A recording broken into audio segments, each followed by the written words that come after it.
नमस्कार।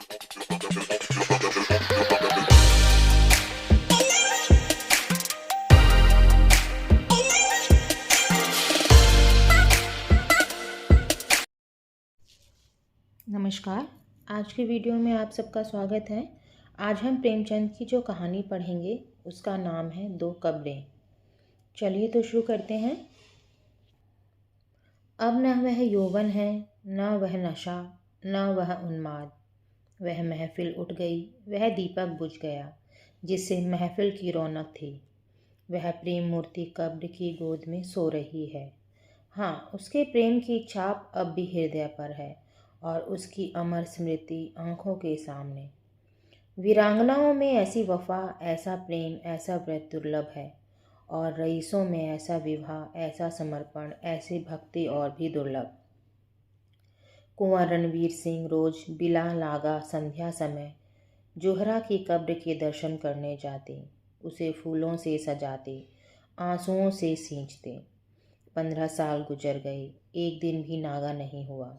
प्रेम की उपासना ही उनके जीवन का उद्देश्य था। उस प्रेम का जिसमें उन्होंने जो कुछ देखा वही पाया और जो कुछ अनुभव किया उसी की याद अब भी उन्हें मस्त कर देती है। इस उपासना में सुलोचना भी उनके साथ होती, जो जोहरा का प्रसाद और कुंवर साहब की सारी अभिलाषाओं का केंद्र थी। कुंवर साहब ने 2 शादियां की थीं, पर दोनों स्त्रियों में से एक भी संतान का मुंह ना देख सकी। कुंवर साहब ने फिर विवाह न किया। एक दिन एक महफिल में उन्हें जोहरा के दर्शन हुए। उस निराश पति और अतृप्त युवती में ऐसा मेल मानो चिरकाल से बिछड़े हुए 2 साथी फिर मिल गए हों।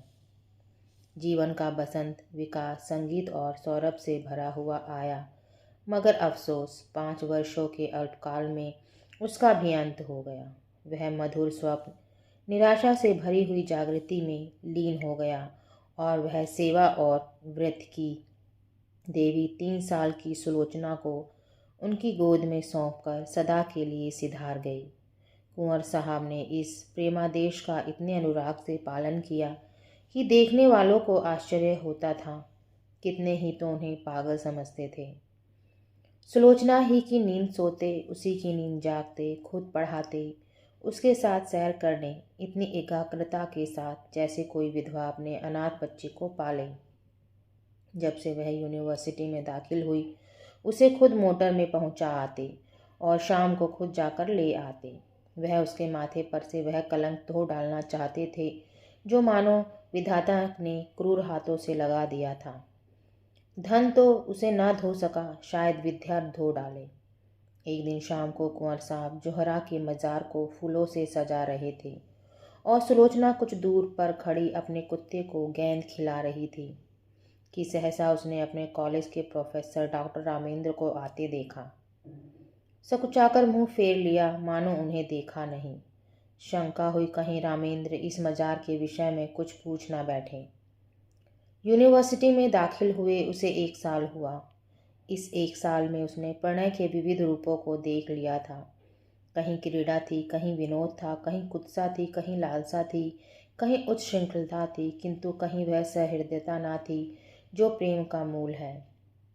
केवल रामेंद्र ही एक ऐसे सज्जन थे जिन्हें अपनी ओर ताकते देखकर उसके हृदय में सनसनी होने लगती थी। पर उनकी आंखों में कितनी विवशता, कितनी पराजय, कितनी वेदना छिपी थी। रामेंद्र ने कुंवर साहब की ओर देखकर कहा, तुम्हारे बाबा इस कब्र पर क्या कर रहे हैं? सुलोचना का चेहरा कानों तक लाल हो गया। बोली, यह इनकी पुरानी आदत है। रामेंद्र, किसी महात्मा की समाधि है? सुलोचना ने इस सवाल को उड़ा देना चाहा। रामेंद्र यह तो जानते थे कि सुलोचना कुंवर साहब की दाश्ता औरत की लड़की है, पर उन्हें यह ना मालूम था कि उसी की कब्र है और कुंवर साहब अतीत प्रेम के इतने उपासक हैं। मगर यह प्रश्न उन्होंने बहुत धीमे स्वर में ना किया था। कुंवर साहब जूते पहन रहे थे, यह प्रश्न उनके कान में पड़ गया। जल्दी से जूता पहन लिया और समीप जाकर बोले, संसार की आंखों में तो वह महात्मा न थी, पर मेरी आंखों में थी और है। यह मेरे प्रेम की समाधि है। सुलोचना की इच्छा होती थी यहाँ से भाग जाऊं, लेकिन कुंवर साहब को जोहरा के यशोगान में आत्मिक आनंद मिलता था। रामेंद्र का विस्मय देखकर बोले, इसमें वह देवी सो रही है जिसने मेरे जीवन को स्वर्ग बना दिया था। यह सुलोचना उसी का प्रसाद है। रामेंद्र ने कब्र की देखकर आश्चर्य से कहा, अच्छा? कुंवर साहब ने मन में उस प्रेम का आनंद उठाते हुए कहा, वह जीवन ही और था प्रोफेसर साहब। ऐसी तपस्या मैंने और कहीं नहीं देखी। आपको फुर्सत हो तो मेरे साथ चलिए, आपको उन यौवन स्मृतियों। सुलोचना बोल उठी, वे सुनाने की चीज नहीं है दादा। कुंवर, मैं रामेंद्र बाबू को गैर नहीं समझता। रामेंद्र को प्रेम का यह अलौकिक रूप मनोविज्ञान का एक रत्न सा मालूम होगा। वह कुंवर साहब के साथ ही उनके घर आए और कई घंटे तक उन हसरत में डूबी हुई प्रेम स्मृतियों को सुनते रहे। जो वरदान मांगने के लिए उन्हें साल भर से साहस न होता था, दुविधा में पड़कर रह जाते थे, वह आज उन्होंने मांग लिया। लेकिन विवाह के बाद रामेंद्र को नया अनुभव हुआ। महिलाओं का आना जाना प्रायः बंद हो गया। इसके साथ ही मर्द दोस्तों की आमदरफत बढ़ गई। दिन भर उनका तांता लगा रहता था। सोचना उनके आदर सत्कार में लगी रहती। पहले 1-2 महीने तक तो रामेंद्र ने इधर ध्यान नहीं दिया, लेकिन जब कई महीने गुजर गए और स्त्रियों ने बहिष्कार का त्याग न किया, तो उन्होंने एक दिन सुलोचना से कहा, यह लोग आजकल अकेले ही आते हैं। सुलोचना ने धीरे से कहा, हाँ देखती तो हूँ रामेंद्र, इनकी औरतें तो तुमसे परहेज नहीं करती। सुलोचना, शायद करती हूँ रामेंद्र, मगर वे लोग तो विचारों के बड़े स्वाधीन हैं। इनकी औरतें भी शिक्षित हैं, फिर यह क्या बात है? सुलोचना ने दबी जबान से कहा, मेरी समझ में कुछ नहीं आता। रामेंद्र ने कुछ देर असमझ में पढ़कर कहा, हम लोग किसी दूसरी जगह चले जाएं तो क्या हर्ज, वहाँ तो कोई हमें ना जानता होगा। सुलोचना ने अब की तीव्र स्वर में कहा, दूसरी जगह क्यों जाएं? हमने किसी का कुछ बिगाड़ा नहीं है, किसी से कुछ मांगते नहीं। जिसे आना हो आए, ना आना हो ना आए, मुंह क्यों छिपाएं? धीरे धीरे रामेंद्र पर एक और रहस्य खुलने लगा, जो महिलाओं के व्यवहार से कहीं अधिक घृणास्पद और अपमानजनक था। रामेंद्र को अब मालूम होने लगा कि ये महाशय जो आते हैं और घंटे बैठकर सामाजिक और राजनीतिक प्रश्नों पर बहसें किया करते हैं, वास्तव में विचार विनिमय के लिए नहीं बल्कि रूप की उपासना के लिए आते हैं। उनकी आंखें सुलोचना को खोजती रहती हैं, उनके कान उसी की बातों की ओर लगे रहते हैं। उसकी रूप माधुरी का आनंद उठाना ही उनका अभीष्ट है। यहाँ उन्हें वह संकोच नहीं होता जो किसी भले आदमी की बहू बेटी की ओर आंखें नहीं उठने देता। शायद वे सोचते हैं यहाँ उन्हें कोई रोक टोक नहीं। कभी कभी जब रामेंद्र की अनुपस्थिति में कोई महाशय आ जाते तो सुलोचना को बड़ी कठिन परीक्षा का सामना करना पड़ता। अपनी चितवनों से, अपने कुत्सित संकेतों से, अपनी रहस्यपूर्ण बातों से, अपनी लंबी सांसों से उसे दिखाना चाहते थे कि हम भी तुम्हारी कृपा के भिखारी हैं। अगर रामेंद्र का तुम पर 16 आना अधिकार है तो थोड़ी सी दक्षिणा के अधिकारी हम भी हैं। सुलोचना उस वक्त जहर का घूंट पीकर रह जाती। अब तक रामेंद्र और सुलोचना दोनों क्लब जाया करते थे। वहाँ उदार जनों का अच्छा जमघट रहता था।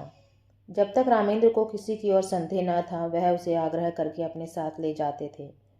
सुलोचना के पहुँचते ही यहाँ एक स्फूर्ति सी उत्पन्न हो जाती थी।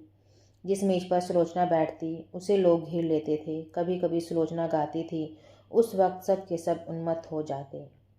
क्लब में महिलाओं की संख्या अधिक न थी। मुश्किल से 5-6 लेडियाँ आती थीं, मगर वे भी सुलोचना से दूर दूर रहती थीं, बल्कि अपनी भावभंगिमाओं और कटाक्षों से वे उसे जता देती थी कि तुम पुरुषों का दिल खुश करो, हम कुल वधुओं के पास तुम नहीं आ सकती। लेकिन जब रामेंद्र इस कटु सत्य का प्रकाश हुआ तो उन्होंने क्लब जाना छोड़ दिया। मित्रों के यहाँ आना जाना भी कम कर दिया और अपने यहाँ आने वालों की भी उपेक्षा करने लगे। वह चाहते थे कि मेरे एकांतवास में कोई विघ्न न डाले। आखिर उन्होंने बाहर आना जाना छोड़ दिया।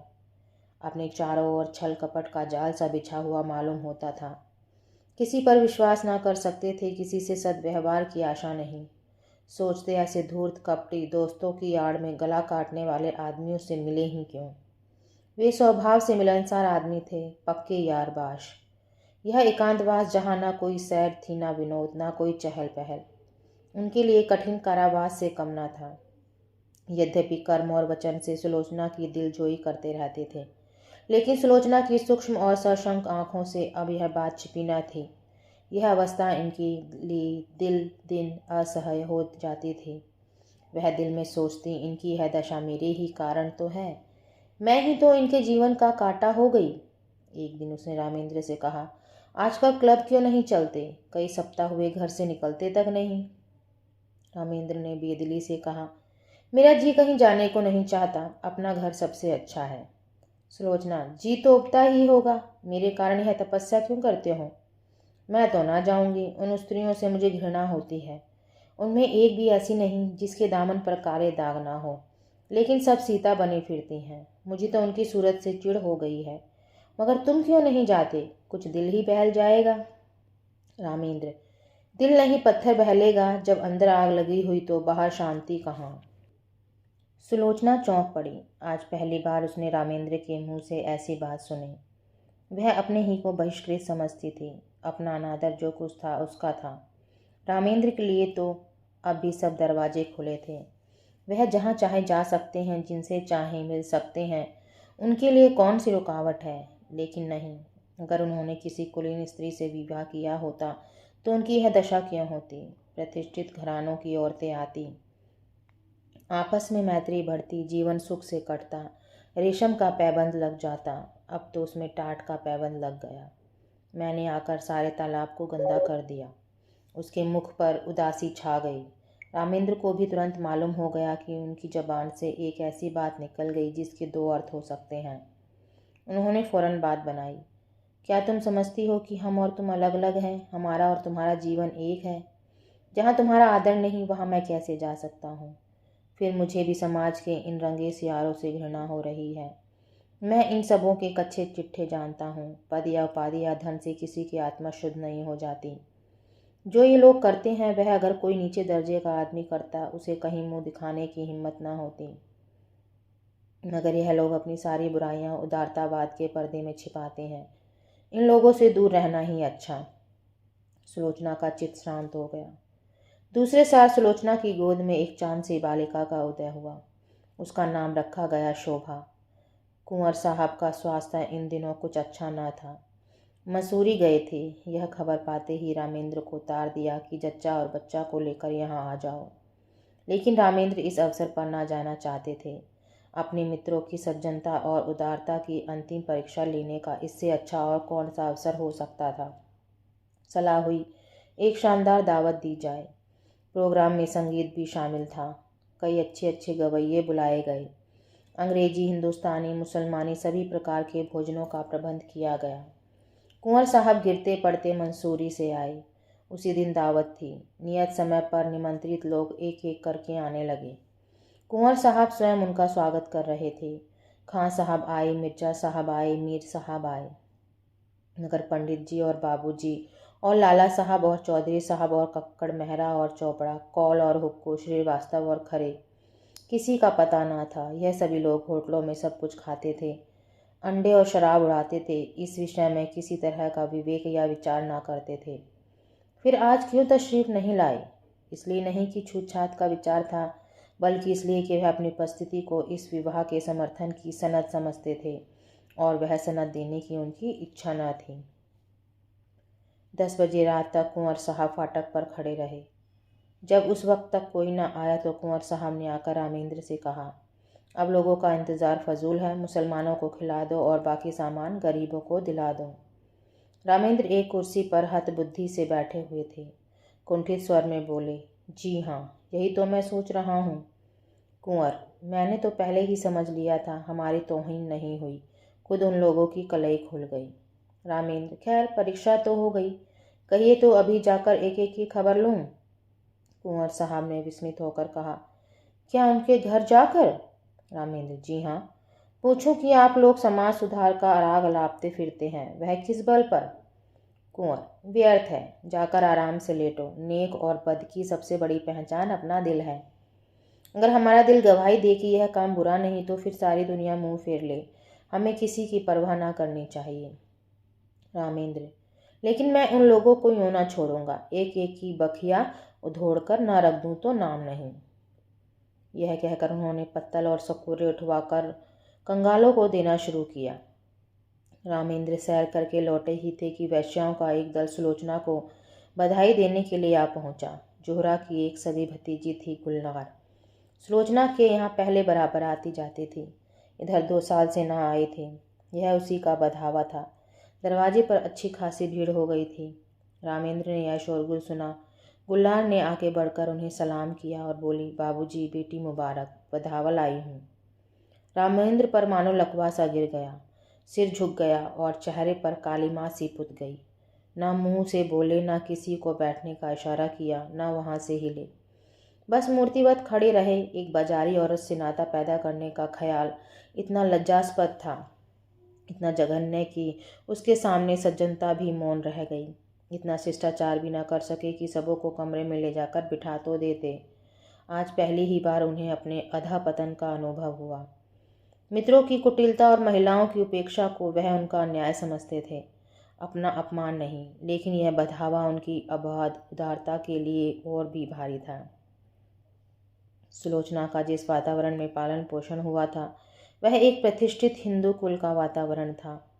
यह सच है कि अब भी सुलोचना नित्य जोहरा की मजार की परिक्रमा करने जाती थी, मगर जोहरा अब एक पवित्र स्मृति थी, दुनिया की मलिनताओं और कलुषताओं से रहित। गुलनार से नातेदारी और परस्पर का निभाव दूसरी बात थी। जो लोग तस्वीरों के सामने सिर झुकाते हैं, उन पर फूल चढ़ाते हैं, वे भी तो मूर्ति पूजा की निंदा करते हैं। एक स्पष्ट है, दूसरा सांकेतिक, एक प्रत्यक्ष है, दूसरा आंखों से छिपा हुआ। सुलोचना अपने कमरे में चिक की आड़ में खड़ी रामेंद्र का असमंजस और क्षोभ देख रही थी। जिस समाज को उसने अपना उपास्य बनाना चाहा था, जिसके द्वार पर सिजदे करते उसे बरसों हो गए थे, उसकी तरफ से निराश होकर उसका हृदय इस समय उससे विद्रोह करने पर तुला हुआ था। उसके जी में आता था, गुलनार को बुलाकर गले लगा लूं। जो लोग मेरी बात भी नहीं पूछते, उनकी खुशामद क्यों करूं? यह बेचारियां इतनी दूर से आई हैं, मुझे अपना ही समझकर तो उनके दिल में प्रेम तो है, यह मेरे दुख सुख में शरीक होने को तैयार तो हैं। आखिर रामेंद्र ने सिर उठाया और शुष्क मुस्कान के साथ गुलजार से बोले, आइए, आप लोग अंदर चलिए। यह कहकर वह आगे आगे रास्ता दिखाते हुए दीवान खाने की ओर चले कि सहसा महरी निकली और गुलनार के हाथ में एक पुर्जा देकर चली गई। गुलनार ने वह पुर्जा लेकर देखा और उसे रामेंद्र के हाथ में देकर वहीं खड़ी हो गई। रामेंद्र ने पुर्जा देखा, लिखा था, बहन गुलनार, तुम यहाँ नाहक आई, बधावा वापस ले जाओ। कभी मिलने का जी चाहे, रात को आना और अकेली। मेरा जी तुमसे गले लिपट कर रोने के लिए तड़प रहा है, मगर मजबूर हूँ। रामेंद्र ने पुर्जा फाड़कर फेंक दिया और उदंड होकर बोले, इन्हें लिखने दो, मैं किसी से नहीं डरता, अंदर आओ। गुलनार ने एक कदम पीछे फिरकर कहा, नहीं बाबूजी, अब हमें आज्ञा दीजिए। रामेंद्र, 1 मिनट तो बैठो। गुलनार, जी नहीं, 1 सेकंड भी नहीं। गुलनार के चले जाने के बाद रामेंद्र अपने कमरे में जा बैठे। जैसी पराजय उन्हें आज हुई, वैसी पहले कभी नहीं हुई। वह आत्माभिमान, वह सच्चा क्रोध जो अन्याय के ज्ञान से पैदा होता है, लुप्त हो गया था। उसकी जगह लज्जा थी और गलानी। इसे बधावे की क्यों सूझ गई? यूँ तो कभी आती जाती न थी, आज न जाने कहाँ से फट पड़ी। कुंवर साहब होंगे इतने उदार, उन्होंने जोहरा के नातेदारों से भाईचारे का निभा किया होगा। मैं इतना उदार नहीं हूँ। कहीं सुलोचना छिपकर इसके पास आती जाती तो नहीं? लिखा भी तो है कि मिलने का जी चाहे तो रात को आना, और अकेले क्यों ना हो। खून तो वही है, मनोवृत्ति वही, विचार वही, आदर्श वही। माना कुंवर साहब के घर में पालन पोषण हुआ, मगर रक्त का प्रभाव इतनी जल्दी नहीं मिट सकता। अच्छा, दोनों बहनें मिलती होंगी तो उनमें क्या बातें होती होंगी? इतिहास या नीति की चर्चा तो नहीं हो सकती। वही निर्लज्जता की बातें होती होंगी। गुलनार अपना वृतांत कहती होगी, उस बाजार के खरीदारों और दुकानदारों के गुण दोषों पर बहस होती होगी। यह तो हो ही नहीं सकता कि गुलनार उसके पास आते ही अपने को भूल जाए और कोई भद्दी और नर्म और कलुषित बातें ना करे। एक क्षण में उनके विचारों ने पलटा खाया, मगर आदमी बिना किसी से मिले जुले रह भी तो नहीं सकता। यह भी तो एक तरह की भूख है। भूख में अगर शुद्ध भोजन ना मिले तो आदमी झूठा खाने से भी परहेज नहीं करता। अगर इन लोगों ने सुलोचना को अपनाया होता, उसका यूँ बहिष्कार ना करते, तो उसे क्यों ऐसे प्राणियों से मिलने की इच्छा होती? उसका कोई दोष नहीं, यह सारा दोष परिस्थितियों का है, जो हमारे अतीत की याद दिलाती रहती है। रामेंद्र इन्हीं विचारों में पड़े हुए थे कि कुंवर साहब आप पहुँचे। कटु स्वर में बोले, मैंने सुना गुलनार अभी बधावा लाई थी, तुमने उसे लौटा दिया। रामेंद्र का विरोध सजीव हो उठा। बोले, मैंने तो नहीं लौटाया, सुलोचना ने लौटाया, पर मेरे ख्याल में अच्छा किया। हुआ तो यह कहो तुम्हारा इशारा था। तुमने इन पतितों को अपनी ओर खींचने का कितना अच्छा अवसर हाथ से खो दिया। सुलोचना को देखकर जो कुछ असर पड़ा वह तुमने मिटा दिया। बहुत संभव था कि एक प्रतिष्ठित आदमी से नाता रखने का अभिमान उसके जीवन में एक नए युग का आरंभ करता, मगर तुमने इन बातों पर जरा भी ध्यान न दिया। रामेंद्र ने कोई जवाब न दिया। कुंवर साहब जरा उत्तेजित होकर बोले, आप लोग यह क्यों भूल जाते हैं कि हर एक बुराई मजबूरी से होती है। चोर इसलिए चोरी नहीं करता कि चोरी में उसे विशेष आनंद आता है, बल्कि केवल इसलिए कि उसे ज़रूरत उसे मजबूर कर देती है। हाँ, वह ज़रूरत वास्तविक है या काल्पनिक, इसमें मतभेद हो सकता है। स्त्री के मैके जाते समय कोई गहना बनवाना एक आदमी के लिए ज़रूरी हो सकता है, दूसरे के लिए बिल्कुल गैर जरूरी। शुद्धा से व्यथित होकर एक आदमी अपना ईमान खो सकता है, दूसरा मर जाएगा पर किसी के सामने हाथ ना फैलाएगा।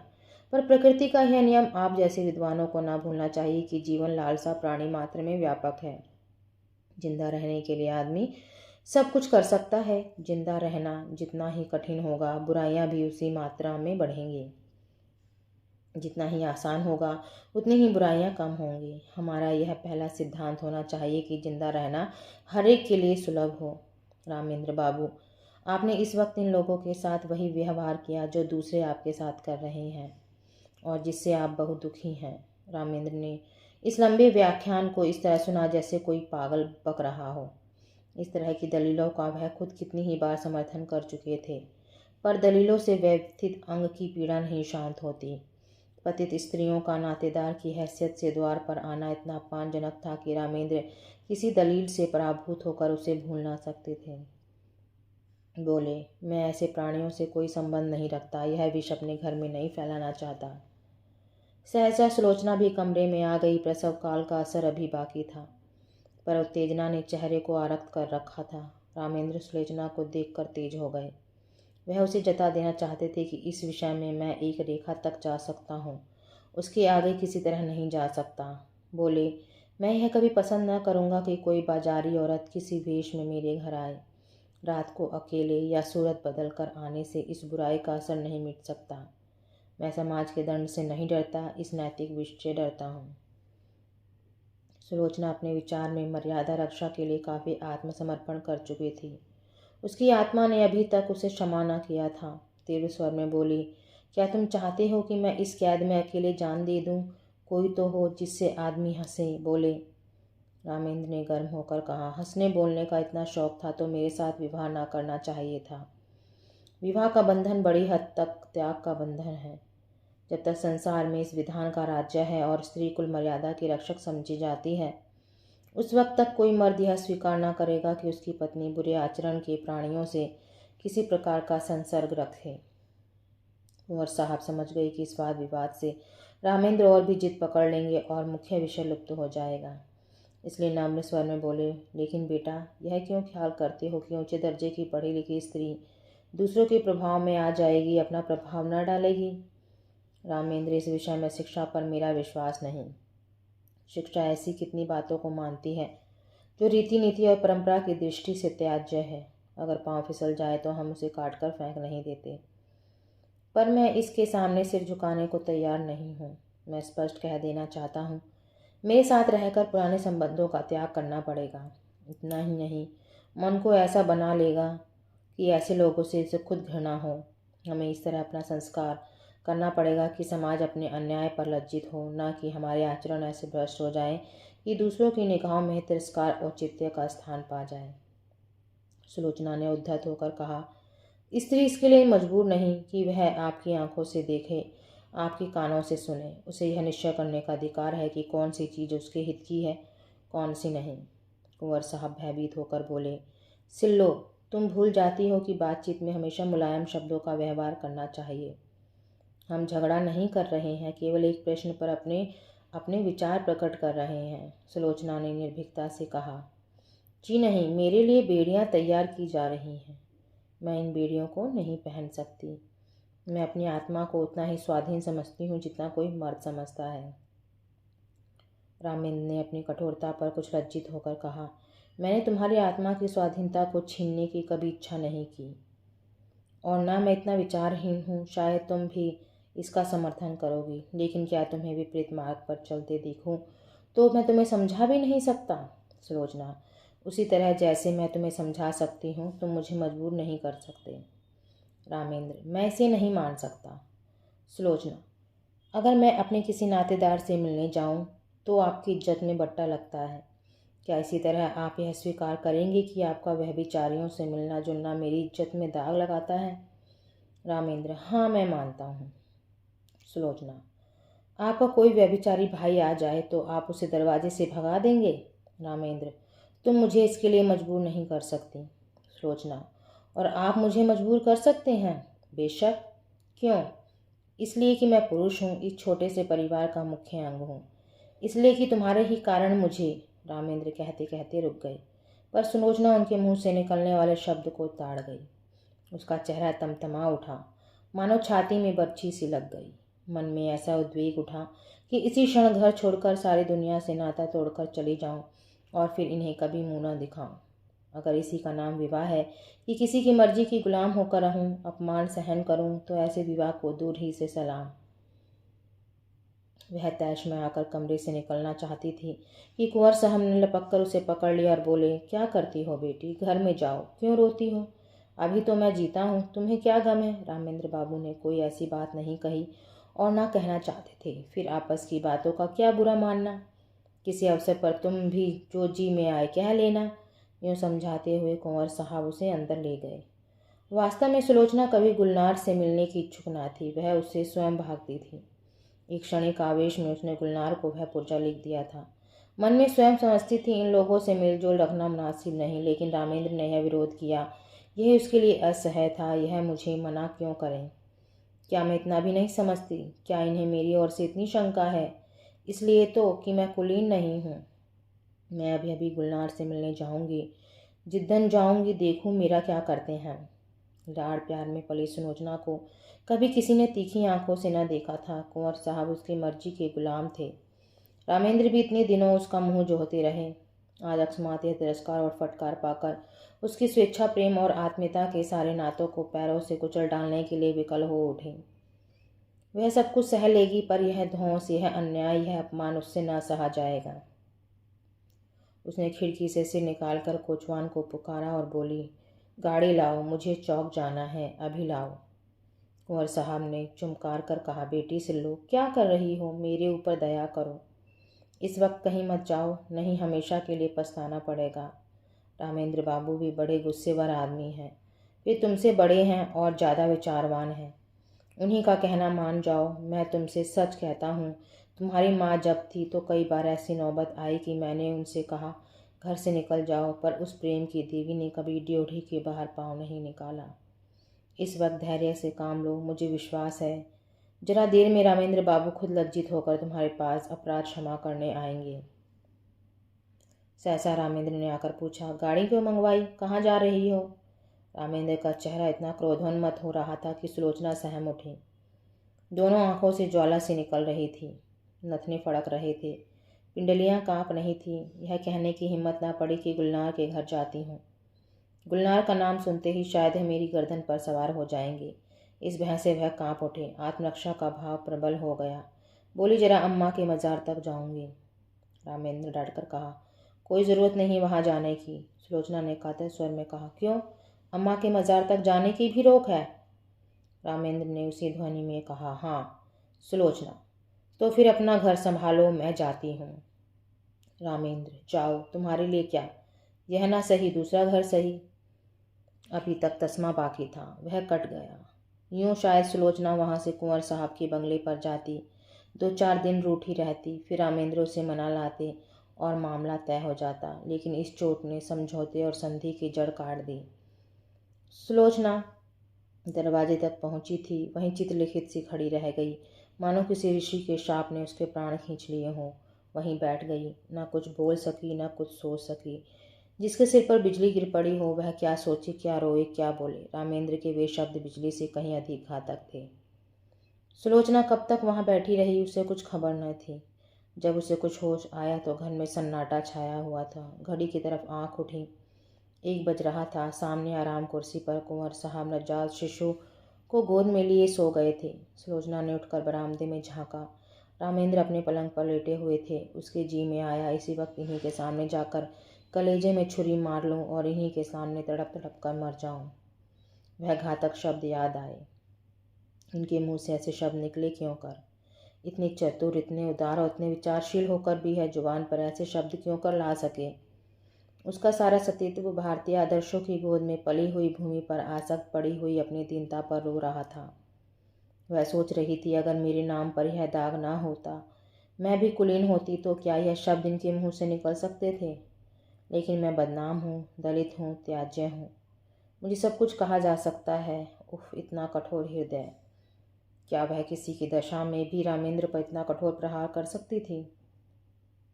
बरामदे में बिजली की रोशनी थी। रामेंद्र के मुख पर क्षोभ या गलानी का नाम भी न था। क्रोध की कठोरता अब तक उसके मुख को विकृत किए हुए थी। शायद इन आंखों में आंसू देखकर अब भी सुलोचना के आहत हृदय को तस्कीन होती, लेकिन वहां तो अभी तक तलवार खिंची हुई थी। उसकी आंखों में सारा संसार सूना हो गया। सुलोचना फिर अपने कमरे में आई। कुंवर साहब की आंखें अब भी बंद थीं। इन चंद घंटों में ही उनका तेजस्वी मुख कांतिहीन हो गया था। गालों पर आंसुओं की रेखाएं सूख गई थी। सुलोचना ने उनके पैरों के पास बैठकर सच्ची भक्ति के आंसू बहाए। हाय, मुझ अभागिन के लिए इन्होंने कौन कौन से कष्ट नहीं झेले, कौन कौन से अपमान नहीं सहे। अपना सारा जीवन ही मुझ पर अर्पण कर दिया और उनका यह हृदय विदारक अंत। सुलोचना ने फिर बच्ची को देखा, मगर उसका गुलाब का सा विकसित मुंह देखकर भी उसके हृदय में ममता की तरंग ना उठी। उसने उसकी तरफ से मुंह फेर लिया। यही वह अपमान की मूर्तिमान वेदना है जो इतने दिनों मुझे भोगनी पड़ी। मैं इसके लिए क्यों कर अपने प्राण कष्ट में डालूं? अगर उसके निर्दयी पिता को उससे प्रेम है तो उसको पाले, और एक दिन वह भी उसी तरह रोए जिस तरह आज मेरे पिता को रोना पड़ रहा है। ईश्वर, अब की अगर जन्म देना तो किसी भले आदमी के घर जन्म देना। जहाँ जोहरा का मज़ार था उसी के बगल में एक दूसरा मज़ार बना हुआ है। जोहरा के मज़ार पर घास जम आई है, जगह जगह से चूना गिर गया है, लेकिन दूसरा मज़ार बहुत साफ सुथरा और सजा है। उसके चारों तरफ गमले रखे हुए हैं और मज़ार तक जाने के लिए गुलाब के बेलों की रविशें बनी हुई हैं। शाम हो गई है। सूर्य की क्षीण उदास पीली किरणें मानो उस मज़ार पर आंसू बहा रही हैं। एक आदमी एक 3-4 साल की बालिका को गोद में लिए हुए आया और उस मज़ार को अपने रुमाल से साफ करने लगा।